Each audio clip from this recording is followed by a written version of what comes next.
My dear Vladimir, because Brent Spiner had the courage to establish a two-way communication between me and him, it is now possible for me to write you. For this reason, I am changing the focus of my life and going away from my writings and back to my emphasis on law. As you know, we have built together quite a body of law to fight the Jesuits over the years, and you have been the courageous pioneer to try to enforce this law. I quit writing new law for you because there was nothing more to write, and our biggest problem was enforcement.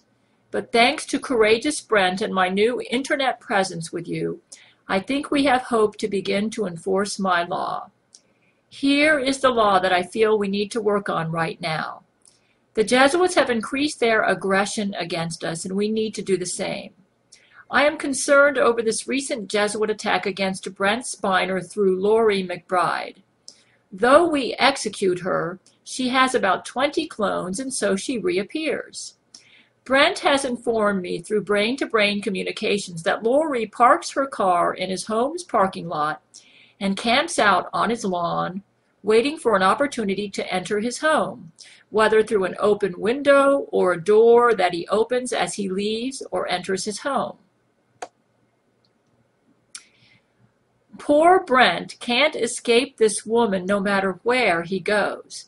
She follows him like a bloodhound, even when he visits other countries. Though she's not living with him, she tries to create the impression that she does.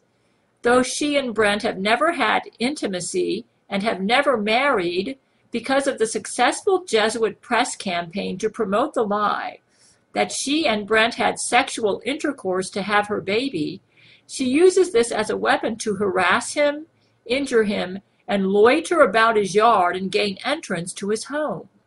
Her child is a weapon to destroy Brent's love for me, in that Brent never had sex with her to conceive this child, but it was conceived through Brent's stolen semen and through artificial insemination.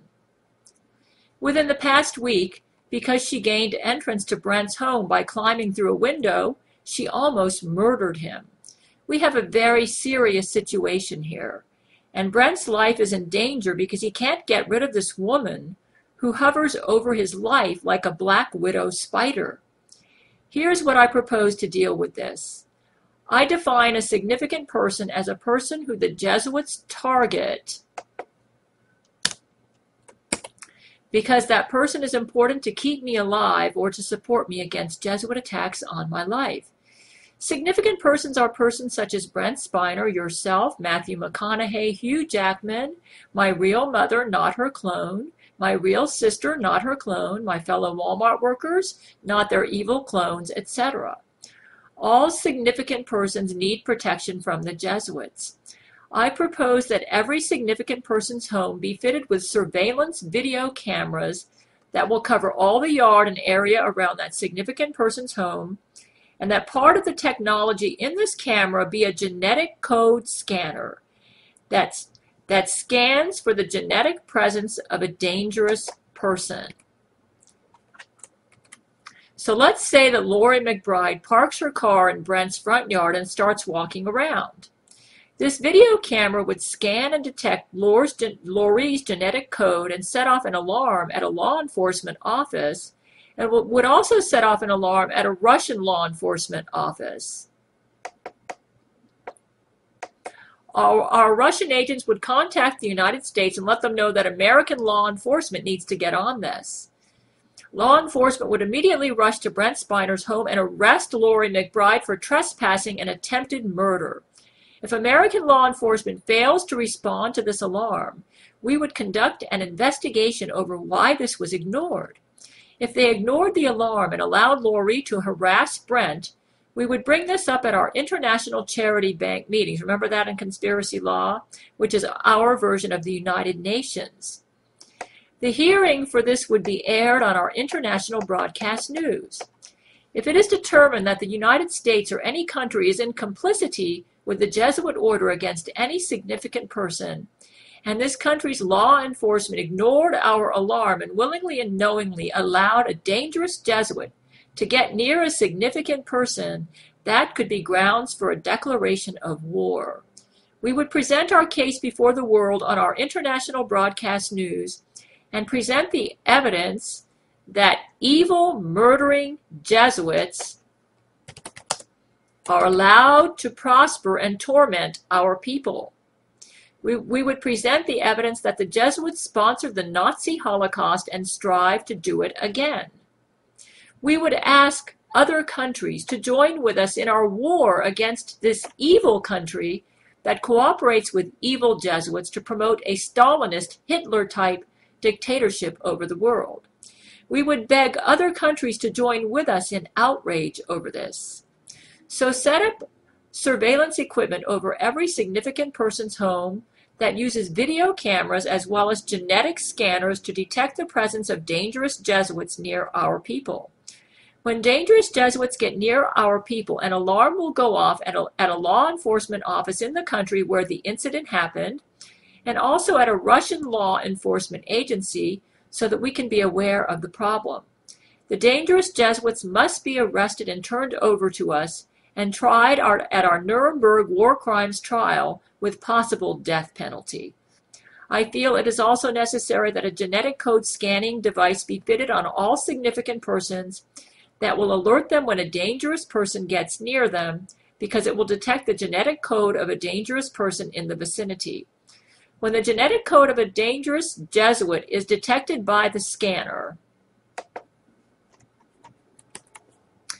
an alarm will go off and alert that significant person that his or her life is in danger and he needs to take appropriate action to protect himself or herself. The alarm from this scanning device will also set off an alarm at a Russian law enforcement agency so that we can monitor the situation and ensure that it is dealt with appropriately.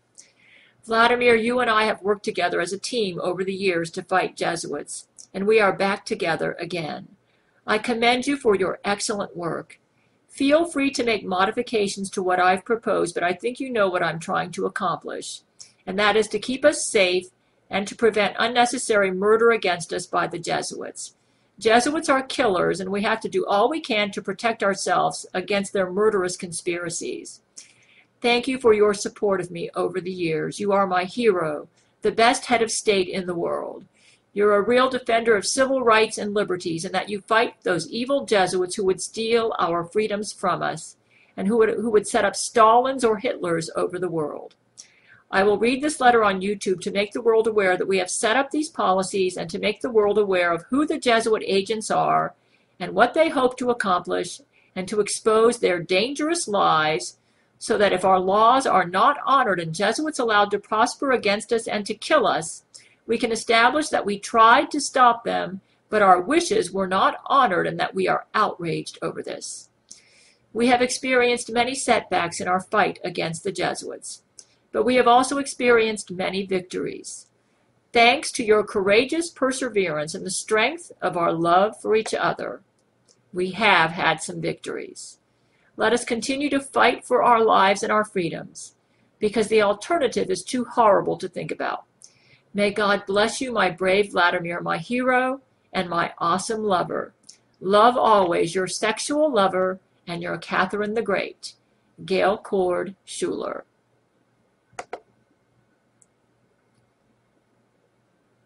Oh man, gotta do this again.